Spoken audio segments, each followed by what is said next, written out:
Të verbërit paraplegjikët dhe tetraplegjikët ndajnë nga jeta në shumë raste, përpara se të përfitojnë statusin dhe të pajisen me librezë.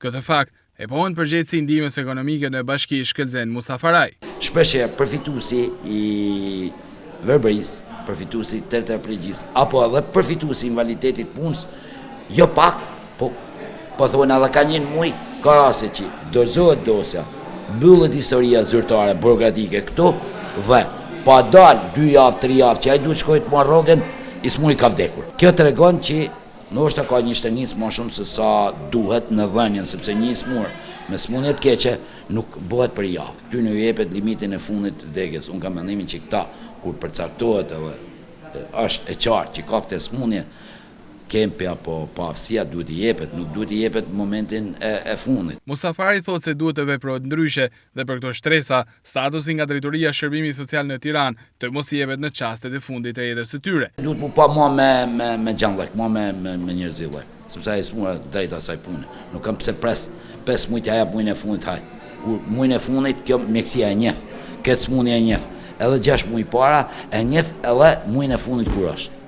Mu më duket mos veprohet të muaj fundit. S'ka pse me hezitu, s'ka pse mu shty, s'ka pse mu zgjatë. Kur është e konfirmuar.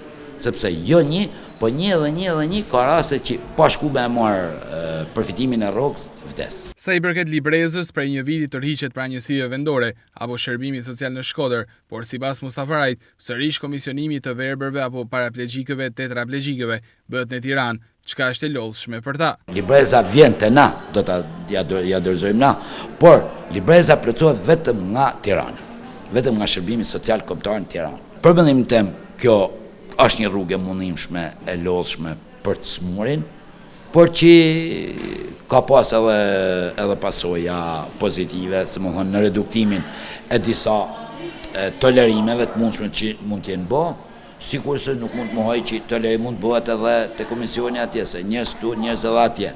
Si një prej qarqeve më të mëdha, Shkodra ka një numër të konsiderueshëm të këtyre shtresave, gjë e cila krijon jo pak shqetësim për ta, duke qenë se sipas përgjegjësit të ndihmës ekonomike Mustafaraj nuk trajtohen ashtu siç duhet.